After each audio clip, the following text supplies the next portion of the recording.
Let us start our today's lecture on this NPTEL video course on the subject Geotechnical Earthquake Engineering. Today is our lecture number 3. We can look at the slide here. So, this is the title of the video course Geotechnical Earthquake Engineering, which we are going through. Today is our lecture 3. In the previous lecture, we discussed about the module 1, which is the introduction to geotechnical earthquake engineering, and we completed module 1 in our previous lecture. So, a quick recap what we have learned in our previous lecture. We talked about soil liquefaction related issues, like which comes under the purview of geotechnical earthquake engineering. That is the term liquefaction, where the strength of the soil is significantly reduced, often dramatically, due to the earthquake forces, to the point where it is unable to support the structure or remain stable. So, in this condition of soil liquefaction, what happens? The solid soil grains try to behave like a fluid material, or it completely loses its shear strength. So, that is what during the liquefaction process, if some soil on which a foundation has been constructed for a superstructure, if that soil gets liquefied or it flows like a fluid or behaves like a fluid or watery material, obviously one can easily understand that the total structure constructed on that soil cannot remain stable, but it has to collapse or tilt or could penetrate inside the soil strata. So, through this picture we have seen the case study or example of Japan Fukui earthquake of 1948, the liquefaction related failures. This portion shows the liquefied zone, and after liquefaction what happens? The secondary part or the immediate effect of the soil liquefaction is that once the soil gets liquefied, that fluidic material or watery material starts flowing from higher gradient to lower gradient, like the water flows as we know. That term is called lateral spreading. So, after liquefaction, the immediate effect is the lateral spreading, and that spreading can occur even at a very, very gentle slope of even 0.5 degree slope also, that kind of lateral spreading can occur. So, through this picture, as we can see, this huge structure which was constructed on a foundation after the failure of the soil due to soil liquefaction, you can see the amount of tilting which occurred on this superstructure. So, finally, it totally collapsed or tilted like this. We have also seen in our previous lecture that the collapse of building due to the liquefaction failure or soil liquefaction, this is a common picture, as I have already mentioned in my previous lecture, which one can find out as the cover picture of the book written by Stephen L. Kramer. So, this is a very good example, I will say, where the geotechnical earthquake engineering or the soil liquefaction is important. You can see this is a picture after the failure due to the Niigata 1964 earthquake in Japan, liquefaction and bearing failure. So, some of the houses in this row are standing as it is after the earthquake, but the same type of house in the near vicinity got collapsed like this or tilted like this. Why? Because based on the local soil profile, there can be a possibility of soil gets liquefied at certain pockets because of the soil data. So, that is the reason why it is not only necessary to design a correct superstructure to withstand the earthquake, but it is also very highly necessary to go through the dynamic soil properties at various locations of the proposed construction of structure at a particular site, so that we can estimate the possibility or chances of soil liquefaction through estimation of liquefaction hazards, etc., which we will discuss of course through this course of geotechnical earthquake engineering in due course of time. So, this collapsed building of Kawagi Shicho apartments due to the soil liquefaction has been shown over here. The accelerometer readings say at the top of the building it is 184 gal, whereas at the base of the building 159 gal. And about 340 reinforced concrete buildings were damaged in the entire Niigata city after this Niigata 1964 earthquake, and the damage ratio of this reinforced concrete building is about 22%. You can see over here compared to other Fukui earthquake, which we have discussed in our previous lecture, where the damage was 100%, where there was non-reinforced buildings, etc. Later on, we have studied also in the previous lecture about the earthquake data of 1995 Kobe or Hanshin earthquake. This is a great Kobe earthquake. We have seen the acceleration record at the station of Kobe Ocean Meteorological Observatory point. This acceleration record shows the horizontal acceleration in the north south direction. The other one is showing another horizontal acceleration in the east west direction, and the third acceleration record shows the vertical direction acceleration record. So, acceleration versus time record, you can see over here typically for about 12 seconds that major earthquake was occurring during that 1995 Kobe earthquake, with a maximum value or PGA in the horizontal direction as 818 gal in the north south direction, 617 gal in the east west direction, and 332 gal in the vertical direction at that location of that Kobe Ocean Meteorological Observatory. We have also discussed in the previous lecture about the geotechnical damages due to liquefaction and lateral spreading, which ultimately damaged the superstructure also after this 1995 Kobe earthquake in Japan or the Great Hanshin earthquake. So, you can see in this picture, this is the bridge abutment. That abutment, after the soil gets liquefied and after that lateral spreading has occurred, you can see the movement of this portion by horizontally about 2.9 meter and vertically about 1 meter. So, at this level the movement was in the superstructure about 1 meter in the bridge, and at this location the vertical movement was about 1.4 meter. So, if we see the this bridge of Kobe after the damage, that is in the Hanshin Expressway route number 5, you can see this is a typical height of a human being or of a person. Compared to that, the amount of vertical displacement and lateral displacement is much more than even a human height. That is why it is shown over here, just to make a comparison to understand how much big settlement or big movement can occur after the liquefaction and that lateral spreading has occurred. Then we had also seen in our previous lecture, that is the sand boiling or the soil liquefaction in a open ground, that is how the groundwater rushing out to the surface after the liquefaction. So, this is after the soil gets liquefied at the shallow depth. So, entire water or muddy water, I will say, comes out or gushes out like this. So, sand blow in mud flats used for salt production in the southwest of Kandla port in Gujarat. This happens after the 2001 Bhuj earthquake in Gujarat.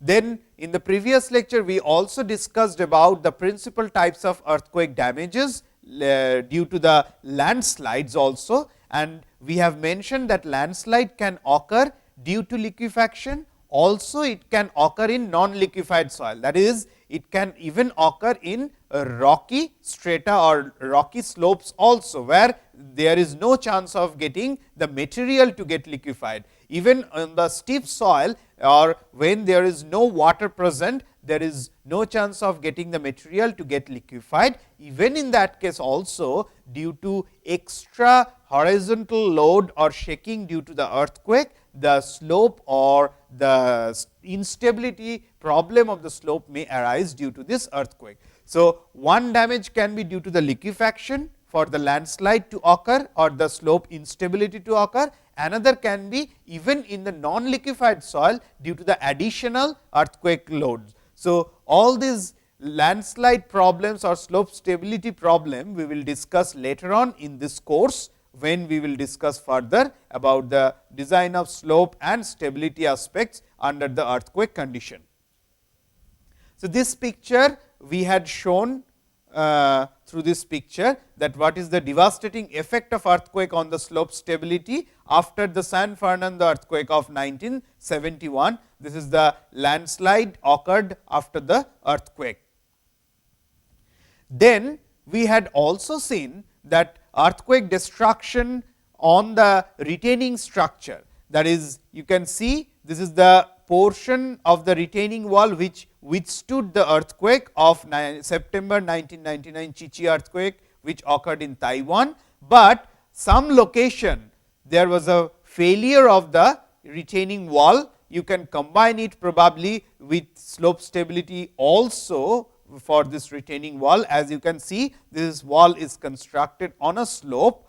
So, this is the exaggerated view of this portion, that is entire thing came down. So, retaining wall also got failed, as well as the slope instability occurred under the earthquake condition of this Chichi Taiwan earthquake. We had also seen in our previous lecture that earthquake destruction can make a disastrous effect on the lifelines also, and for that we have categorized the lifelines in two major categories. Like one set of lifelines, we can call them those are required or essential for the physical health of a human being or a mankind or the society to run, and another set of lifelines which are necessary for the economic health of a country or of a city or of a civilization or of a society. So, these are the lifelines which are necessary for a physical health of human being, like gas line, electric power line, water line, sewer line, storm drain line and data points. Whereas, for the economic health of a city or of a country or of a society, the lifelines are highways, bridges, ports, airports, etc. So, these structures, when they get damaged during the earthquake, the disaster or amount of damage is much more on the society, because these are the basic lifelines. Why lifelines? Because without this, surviving or the normal behavior of a mankind or a society is not possible. So, that is why these are called the lifelines. So, if these lifelines are getting damaged during an earthquake, then we can easily expect that there will be severe damage or severe loss in a particular locality. So, we have to make sure that no such earthquake destruction occurs mainly on these lifelines, which are required for either for physical health of the human being or for the economic health of a society. We had also seen the secondary effect of earthquake destruction through fire. In the previous lecture, we have discussed it, that during earthquake what happens, sometimes the gas lines or the pipelines which carry the gas or oil etc., or even the electrical lines, they get damaged or they get broken, because they will be running say few meters to several kilometers also.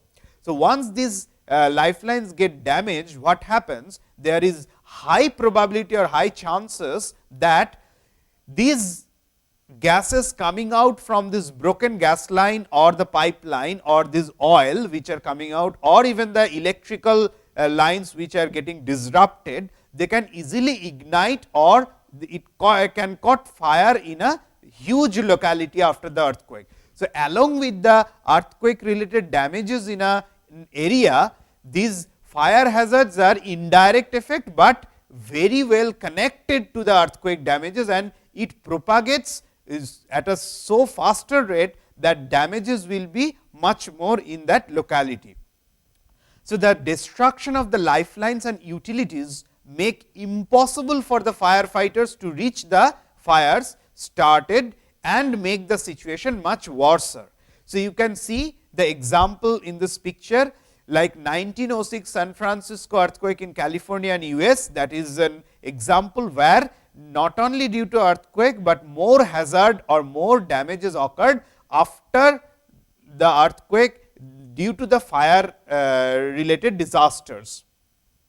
Also another example of fire related damages due to the earthquake destruction of broken gas line was Loma Prieta earthquake of 1989 in again California in USA. Another earthquake related events we had already discussed in our previous lecture, that is tsunami, that is the harbor wave. The tsunami, when it gets generated at the large water body or sea or ocean due to some vertical component of a displacement of the sea floor or the ocean bed, then what will happen? These waves will get generated, because this standing water above this floor bed will get disturbed from its equilibrium position, this due to this vertical component of the movement of this floor. And once it starts flowing, then the speed of the tsunami will be much higher at this deep sea location, but height of the wave will be much shallower. But as it approaches close towards the coast or towards the shore, you can see it will increase the height of tsunami, but speed will reduce drastically. So, that is why this is the typical speed in deep water, this is the typical speed in medium depth water, and this is the typical speed in shallow water, but height continuously rises, because the total energy flux of tsunami remains almost constant. So, to maintain the energy flux, which is nothing but proportional to the multiplication of this speed and the height. So, one component decreases, that is speed, means automatically the height has to increase when the tsunami reaches to the coast. So, as a result, when the tsunami wave strikes the coastal region or the shore, it comes with very large amount of height, even 10 meters or much more than that, like we have already noticed in 2011 Tohoku earthquake. After Tohoku earthquake of Japan in March 11, 2011, there was a very big tsunami and of height of more than 10 meter even at some places, and that 10 meter high, which is more than 3-storied building height, that much high tsunami wave came, and once it comes to the shore or coastal region, obviously it devastated, or entire region will be inundated and everything will be washed out or flowed out. Due to earthquake, we have also seen that the various geomorphological changes occurred. We have discussed in our previous lecture, like ground surface will either move vertically up or down, also horizontally they will move, geological fault traces will form, the raising and lowering and tilting of ground surface, any changes of all these kinds can happen to the ground surface after an earthquake, and it also affect the flow of groundwater, that is in which direction it will flow. That is, suppose a region was at higher gradient to lower gradient, after the earthquake just reverse occurred, that is the higher gradient settled so much that it become a lower gradient. So, obviously, the groundwater flow will change its direction. Not only that, the depth of groundwater also will change because of the change of this ground surface due to earthquake. So, that is why all these geomorphological changes can occur after an earthquake. An earthquake produces a permanent displacement across the fault, which we have learned in the previous lecture. And once a fault has been produced, it remains as a weakness within the rock forever, that it no way one can remove that weakness in that rock. So, those are the points where future earthquakes can occur, and after many earthquakes, the total displacement on a large fault may build up to many kilometers. That may be the length of a fault, and the length of the fault can goes hundreds of kilometers. So, width and length of the fault. Then we have seen list of major historic earthquakes around the world. There are several large earthquakes, some of them are listed over here. You can see the latest one I have mentioned is 2011 Japan earthquake, where a number of deaths were more than 1 lakh as per official record, and magnitude was 9.1. Then we have discussed about the world's largest and deadliest earthquake during the period of year 2000 to 2010. And all the details, as I have mentioned, is available in this journal paper of journal Structural Longevity in 2010. It is not necessary that largest or maximum magnitude earthquake need to be the deadliest one, that is, it caused the maximum killing of people as well as loss of life and loss of property. Why? Because it may happen that sometimes this large earthquake occurs at a place where number of people staying is much less, or number of houses located there are much less, or the number of houses constructed at that location are very well designed to withstand a large magnitude earthquake. So, obviously, it will not cause a large amount of damage, whereas, if another earthquake occurs at another place which may not be a very high magnitude or largest magnitude of that year, but still it can occur or it can be considered as a deadliest earthquake, because of, suppose if it occurs in a very highly populated area or in an area where the buildings and structures are not properly designed to withstand earthquake forces or non-engineered constructions are there. So, for example, you can see in this table it is listed, like in 2010, the largest earthquake is nothing but the Chile earthquake of February 2010 of magnitude 8.8, whereas the deadliest earthquake of that 2010 year is the Haiti earthquake, which is having a much lower magnitude than this Chile earthquake. It is about 7 magnitude, but number of fatalities was much more than that Chile earthquake, and because of the damages occurred in that region of Haiti. Similarly, for other years also, all the list has been given, and we had discussed it in the previous lecture. Then in the previous study, we had also discussed about the share of earthquake disaster in the entire 20th century, as given by Welling and Mohanty in 2009. In this pie chart, one can easily see what is the need for doing the research in this area of earthquake engineering, because you can see among all the disasters in the entire 20th century, the share or the portion of earthquake disaster is the maximum. It is more than 50%, it is about 51% among all other disasters worldwide. And second highest one is nothing but the flood related disasters, which is close to 30%.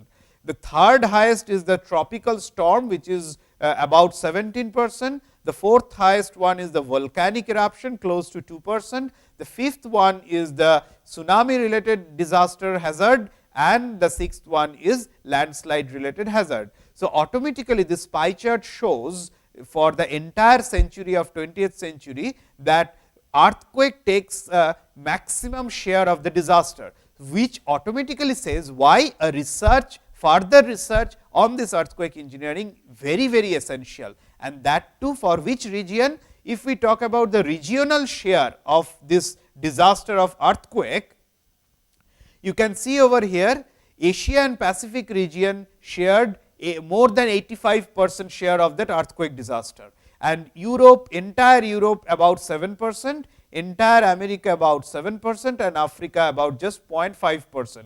So, this is the share of the earthquake disaster as per various region wise. So, it is very clear to us that our country India, being staying in this region of Asia and Pacific, we need to do more research on this earthquake engineering, on geotechnical earthquake engineering in particular related to earthquake, because of this reason. Then also this slide we have discussed in the previous lecture, like earthquake related fatalities versus the magnitude. We can see over here Howe and Bilham in 2005, they have mentioned that how many fatalities of earthquake and earthquake magnitude, their relationship, worldwide relationship since the year 1900. They have given the data, that is 1900 to up to 2005, they have given the data and plotted the results. It is quite expected that earthquake magnitude higher means number of fatalities will be higher, which is known, and lower earthquake magnitude will be giving lower number of fatalities. But you can see some reverse trend also, that is Suppose let us look at these points, that is at higher earthquake magnitude, number of fatalities is pretty low. Why? As I have already mentioned, chances are maybe these are higher earthquake magnitude locations are not in a highly populated area, that is may not be there is a huge number of people staying, that is why the number of fatalities is less, or and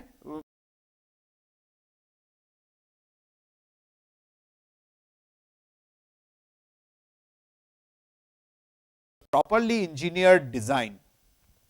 On the other hand, you can see at small magnitude of earthquake, large amount of fatalities occurred, because this extreme can be considered as like maybe these are the highly populated area, and or a combination of them can be the constructions which were existing at that site were non-engineered or not well designed to take care of the even a small magnitude or moderate magnitude of earthquake.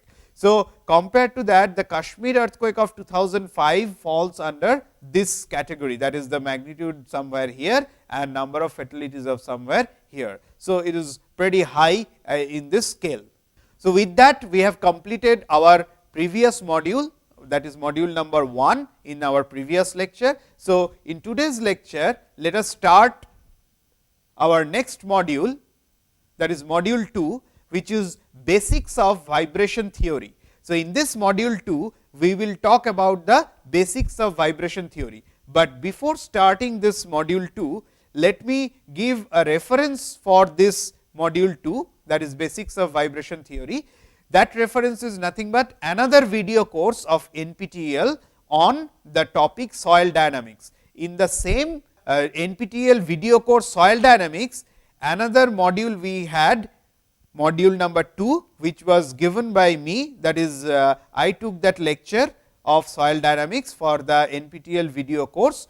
In that module 2, we have discussed thoroughly this basics of vibration theory. So, in this course just I will recap some of those basics of vibration theory, because for this advanced course on this geotechnical earthquake engineering, it is not our main goal to understand the basics of simple vibration. To learn that simple basic fundamentals of vibration theory, I will request all viewers to go through my another video course developed for NPTEL, which is on soil dynamics, and module 2 of that course will give you the detailed idea about this basics or fundamentals of this vibration theory. So, I will just quickly go through for this course of geotechnical earthquake engineering about the fundamentals of basics of vibration theory. Like we had discussed, what is called first of all the dynamic load. Dynamic load is nothing but a load which varies with respect to time first of all. So, that is the difference between a static load and a dynamic load. Now, if it varies only with respect to time, can we call it a dynamic load? No.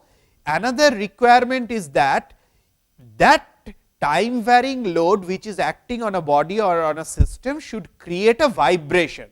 So, what is a vibration? Vibration, we can say technically, it is nothing but a continuous exchange of potential energy to kinetic energy and vice versa for a body which is subjected to this time varying load or the dynamic load. So, unless that dynamic load creates a vibration and creates some sort of inertia in the body, we cannot say that time varying load as a dynamic load. So, what are the examples of dynamic load? The very first example of dynamic load can be the earthquake load, which we are discussing in this course in detail, because in earthquake loading these loads are varying with respect to time, as well as they create a body to vibrate, that is going through from potential energy to kinetic energy and continuous changing of that potential energy to kinetic energy and vice versa, and inertia will get attached to due to that application of that time varying load or earthquake load. Similarly, wind load is another dynamic load which also varies with respect to time, create vibration in a body and create inertia. Moving load also is a dynamic load which varies with respect to time. In addition to that, it creates a vibration in the system. Guideway unevenness, that is due to the unevenness of the pavement or runway etc., it creates a dynamic load on the vehicle which is running or passing through that guideway or pavement or runway etc. So, that is the time varying load as well as it creates vibration on the system. Then machine induced load, that is also dynamic load, because in the machineries we have the time dependent load as well as it creates a vibration in the system. Blast load is also a dynamic load because they also vary with respect to time. In addition to that, it creates a vibration in the system. Impact load is also a dynamic load because it also varies with respect to time and creates a vibration. But there are few time dependent load, that is which varies with respect to time, but still those are not dynamic load. For example, suppose the construction or excavation period, like in the starting of excavation and end of excavation, there is a change of load due to the taking out of the material from the ground with respect to time. So, with respect to time the load has changed, but it is not a dynamic load because it does not create any vibration in the system. Another example is this water tank, which is suppose filled up in the morning and at the end of the day the water tank is empty. So, there is a change of load in the system with respect to time, but still it is not a dynamic load. Why? Because that time varying load does not create any vibration. Again, in a classroom in the morning, when the class starts at say 8 o'clock in the morning, it was full with the students and teacher, but at the end of the day, say when at 5 o'clock the class ends, there is nobody in the classroom. So, with respect to time, there is a change in the load or time varying load, but that does not create any vibration in the system. So, those type of time varying load, as we know, are called live load. Those are nothing but another form of static load, but those are not at all dynamic load.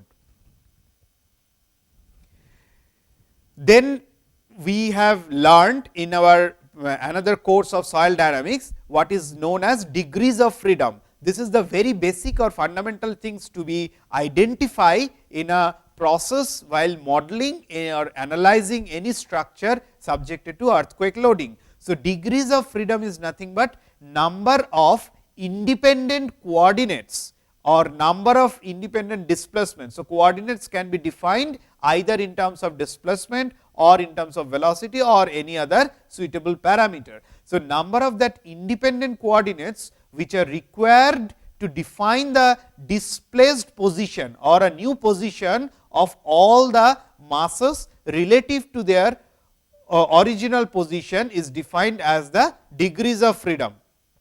So, generally in the dynamics or in the problem related to the dynamic load, mass is the property which dictates about the degrees of freedom, because the newly displaced position of the mass has to be identified and number of that minimum coordinate or independent coordinate will decide about the degrees of freedom. Whereas, in the static problem, the stiffness property of the system will dictate about the degrees of freedom. So, if we want to see few examples of the degrees of freedom, you can see the simple example of this pendulum. This is an inextensible string, massless, and this is a bob with mass m. If we apply a dynamic load or tap it, it will start vibrating like this. It is having a degrees of freedom 1, because if we identify this angle theta by using this coordinate system, this theta only, we can represent the position or displaced location of this simple pendulum bob at any point of time at any location. So, this theta is good enough to mention about the location of this displaced mass. So, theta a variation with respect to time theta t can be considered as a degree of freedom for this system, which is sufficient enough, and this is the independent coordinate which is good enough to tell about its location. We do not need this L, because L remains constant, being this as inextensible string. So, that is why the degree of freedom in this problem is 1. But if we replace this inextensible string with a extensible string or a spring like this, in that case the degree of freedom of the same problem will change to 2. Why? In that case we require minimum 2 coordinates, one is theta coordinate, another is this distance L or R, whatever we say. That is because with respect to time, this theta and r both will change, and we should know both this theta t and r t at different time to mention about it displaced position of this mass at different time. So, that is why these two are the minimum number of coordinates or independent coordinates, because they are not dependent, that is decides as the degrees of freedom of this system under the dynamic condition. Similarly, this example, here we have two inextensible string which cannot extend, all are inextensible string, and two masses are connected through this. So, here also degrees of freedom 1, because only one angle like theta, if it makes with a dynamic load, the other one to maintain the equilibrium or stability of the system, it also has to make theta. So, that theta is good enough to express its displaced position at any point of time for the entire system. That is the reason why the degree of freedom for this problem is 1. But if I change that connected rod from inextensible to an extensible string or a spring like this, then the problem change to degrees of freedom 2, but still I am using these ties or these rods are inextensible. So, obviously, here will be one theta, say theta 1, here will be another theta, theta 2, because there will be a displacement at this length. So, why 2 degrees of freedom? Because this theta 1 and theta 2, they are related through this length. So, it is not degrees of freedom 3, but it is 2, because independent coordinate or minimum coordinate required to specify their displaced position at any point of time is this 2. Then force displacement relationship, we know when there is a spring force, the external force, the resisting force can be calculated like this. So, displacement versus spring force can be related through this pattern, that is it goes, then unloading, then again reloading. So, if we take the linear component of that force versus displacement or behavior of a spring or of a string or of a system, we can say this K is called stiffness constant.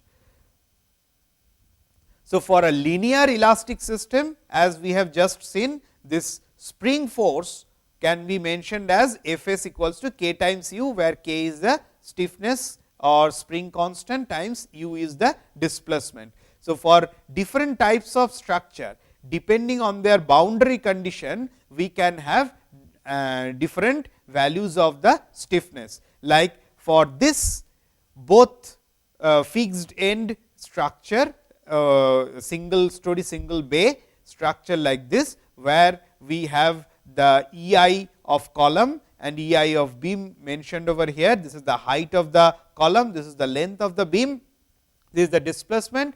The for linear elastic spring system, K can be written in this form, that is the column only contributes to this spring constant for this problem. If we have EI value of the beam as infinity, then the displaced position will look like this, then the value of K will change to the sum of the individual stiffness of the columns, which is nothing but 12 EI by h cube, and there are two columns. So, that is why it will become 24 EI by h cube, EI of column. And if we have the beam stiffness as 0, that is EI of beam is 0, in that case the K will be sum of the individual stiffness of the column, which is nothing but 3 EI by h cube for this problem. So, for two columns it will become 6 EI by h cube. Then we had come to the simplest form of a vibration system, that is simple vibrating system, which is nothing but a single degree of freedom system. So, we have learnt what is called degrees of freedom. Now, single degree means it will have only one degree of freedom, and how to represent that? The simplest form of the simple vibrating system is to mention through a mass spring damper system, or we call it in short as MSD, that is mass spring and damper. MSD model or mass spring pot model or damper model, which is represented through this picture. That is mass, damper with a damping constant C, K as the stiffness or the spring constant, and U is that only degrees of freedom which varies with respect to time, and using this displacement or this coordinate, we can identify the position of this structure at any point of time, and this P of t is the dynamically applied load on the system. So, this is the dynamic load, the load which varies with respect to time, as well as it creates a vibration on the system. So, this is the friction free surface and rollers. So, the weight, the static load will get automatically balanced through these roller reactions or support. So, we are only discussing here the dynamic component of the forces present. So, if we draw the free body diagram, we can see on the mass what are the forces acting. This is the self weight of the mass mg, and this is the reaction coming from through these two rollers which will balance this. So, statically it will remain in equilibrium, and the forces of resistance will be C times u dot is nothing but the velocity, k times u is nothing but the u is the displacement. So, k times u is nothing but the spring force, and C times u dot is nothing but the damper force. So, damper force is nothing but damping constant times the velocity, and P t is the externally applied dynamic load. Inside the mass, there will be a inertia component getting developed. So, inertia force will be m times u double dot. U double dot is nothing but the acceleration which is produced on the body. So, that creates mass times acceleration is nothing but inertia force, as we know from simple Newton's law. So, the mass represents the kinetic energy part, spring represents the potential energy part. As I have already mentioned, the vibration is nothing but continuous change of kinetic to potential energy and vice versa. So, these two parameters are essential to represent any vibrating system or to analyze any dynamic system. The minimum basic two parameters we require is mass and spring. Why this damper or dissipator comes into picture? Because if the vibrating system starts vibrating, obviously it will not vibrate forever. There will be some dissipating forces or dissipating energy, which are nothing but in the form of sound energy, heat energy, and so on. So, those dissipation or loss of energy can be represented through this damper or through this C. So, that dissipation is also necessary, which is produced through this damper or dashpot, another name we use. Hence, this mass, spring and dashpot create a simple vibrating system of a single degree of freedom system, as shown over here. Otherwise, mass and spring also can create a simple vibrating system if we do not consider any loss of energy.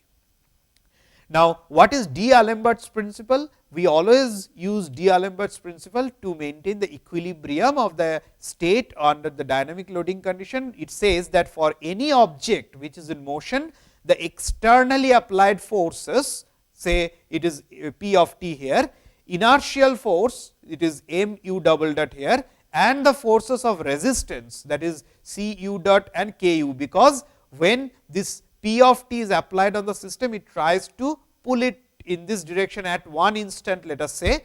In that point, this damper force will try to put it or keep it in the original position, and the spring force also will try to put it or keep it the system in the original position. That is why these are the direction of these forces, as well as the inertia force, inertia of the body also will try to keep it in the original position to maintain the equilibrium. So, that is why all these are forces of resistance. So, this is damper force and this is the spring force. So, all these forces will maintain a system of forces which will remain in equilibrium. That automatically says that m u double dot plus C u dot plus K u should be equals to P of t. So, that comes from this application of D'Alembert's principle.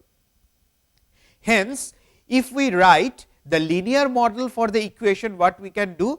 the behavior of that m, we have to make sure that the mass is not changing with respect to time. If mass changes with respect to time, we cannot write it simply like this, because in that case mass also will be a variable which changes with respect to time. For example, like a rocket, when we are designing, we cannot write it in this easy format or simple format.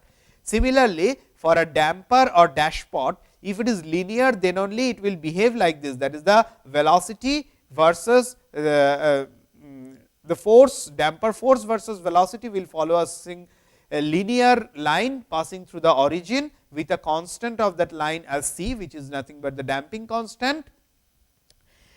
It is valid only for a linear dashpot or linear model. If we want to consider, say, design of wind tunnel or chimney, etc., there we cannot use this simple model, because there it will be a non-linear variation of that c or the damper force with respect to the velocity. So, this is only for the linear model. Similarly, we have seen for linear spring only, we can write this k times u as the spring force. Otherwise, it will be a non-linear variation, as we have already seen one of the picture like this. If somebody wants to consider this variation of the spring force versus displacement, this should be non-linear variation, but it has been idealized by this linear variation of the spring constant with respect to this k. This is the linear variation passing through the origin. So, that is the reason why we mention over here that linear model for the equation of motion can be simplified like this, it can be written in this form. So, it is called the governing equation of motion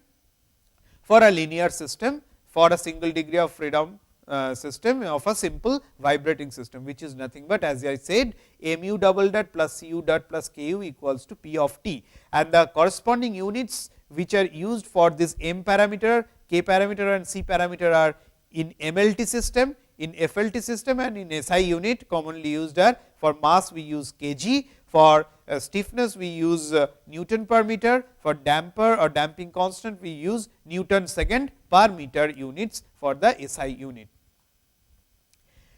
Then about the various types of vibration, vibrations can be categorized into two major components. One is called free vibration. What is called free vibration? When that externally applied dynamic load, that is that p of t is 0.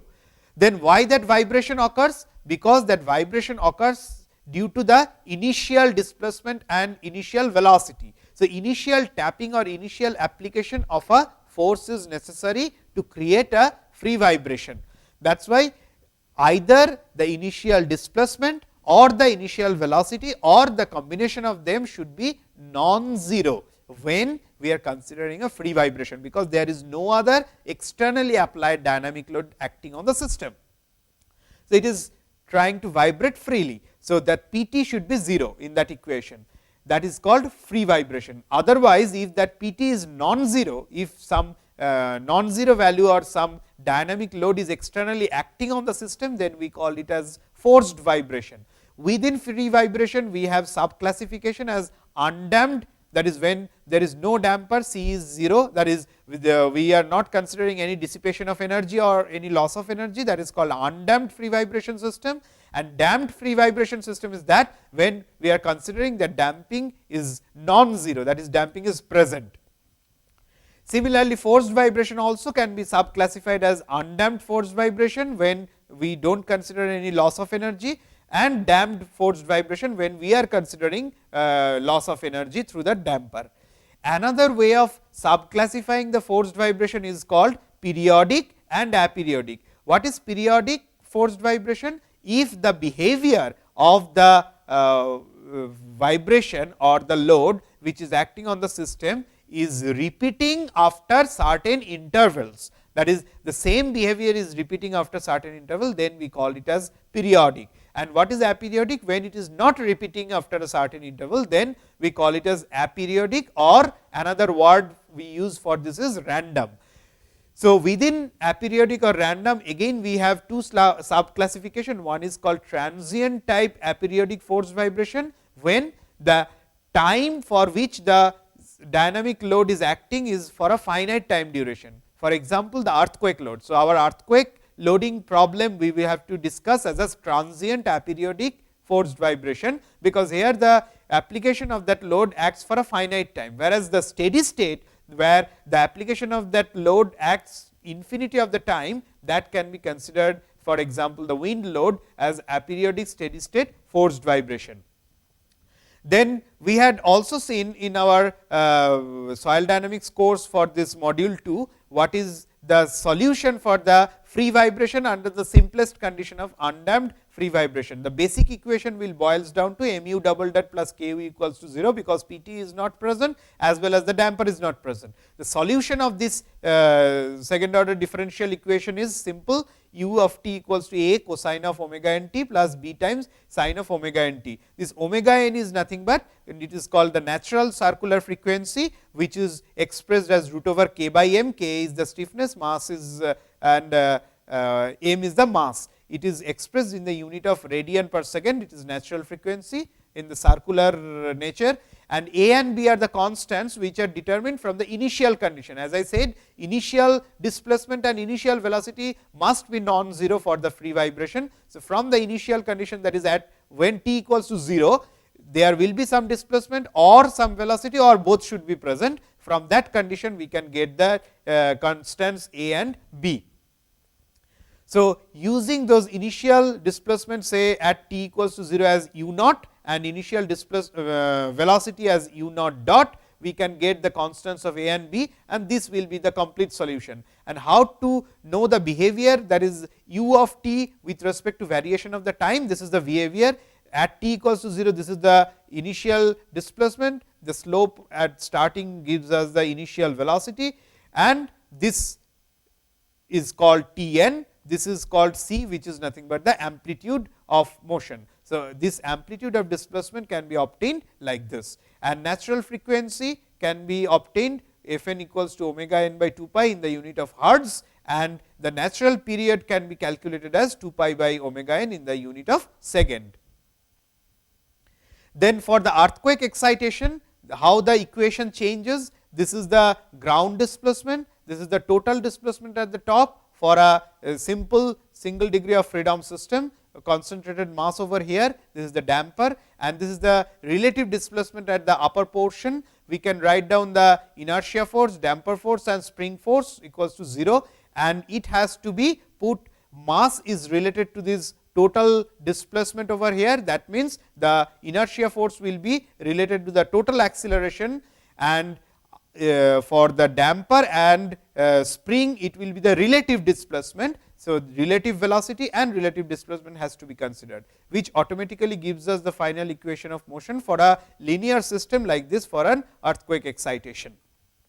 So, in this case, the effective dynamic load or externally applied dynamic load is nothing but this minus m u g double dot times t. U g double dot t is nothing but the ground acceleration during an earthquake. If you multiply with respect to the mass of the system with a negative sign, you will get the amount of dynamic load which is acting on the system due to the earthquake excitation. Now, forced vibration responds to a step excitation. How to get a solution for this? Suppose this is a single degree of freedom system, force F t is working. Suppose this F t is of a step force in nature, like a unit force starting at a time t a and then continuing forever. This F t can be expressed as u of t minus t a. It is 1 when t is greater than t a, it is 0 when t is less than t a. At the point of t a, it can be taken as average. So, equation of motion for any other force of F, we can express in terms of this unit load. So, F times u of t, then initial conditions we can use, that will give us the solution in this fashion. This second order differential equation will have two parts of solution. One is complementary function and particular integral. For determination of complementary function, as we know, we have to put 0 over here and then solve this equation, which we have done as a free vibration case, and with this we have to find out the particular integral. So, this is the combined solution of the system under this forced vibration. So, when there is a no damper or damping force is present, this will be the behavior. You can see over here, this is the displacement with respect to time, and this is the starting point at initial 0 0 condition, as we have taken over here. Initial displacement and initial velocity both are 0. For forced vibration, we can take both initial conditions as 0, but not for free vibration. So, the static displacement is nothing but that f naught by k. So, this is the amount of static displacement, and you can see the maximum value of dynamic displacement comes out to be 2 times of that static displacement. So, dynamic displacement is much more than static displacement. This is another reason why the dynamic load needs to be studied properly. And if the damper is present, then the behavior will be the damping force will come into picture, and with respect to time it will dissipate the energy. Then for any type of arbitrary excitation, like for any random motion, which is the case for our earthquake engineering, suppose the force applied, dynamic force applied behaves with respect to time something like this, which is random in nature. We can take a very small infinitesimal portion at a particular time, after spending of particular time at a very small interval of d tau. So, we can express that load in this form, which further can be used to solve for this complementary function and particular integral. Complementary function we can easily solve by putting 0 to the right hand side of the basic governing equation, but for particular integral we need to put this loading condition. And how to get the solution? We get the solution of the particular integral by applying the Duhamel's integral of mathematics in this format, which we can go through again in our soil dynamics course of NPTEL video course. So, with this we have come to the end of our module 2. As we can see in this slide, it is ends our module 2, and we will start our next lecture with module 3.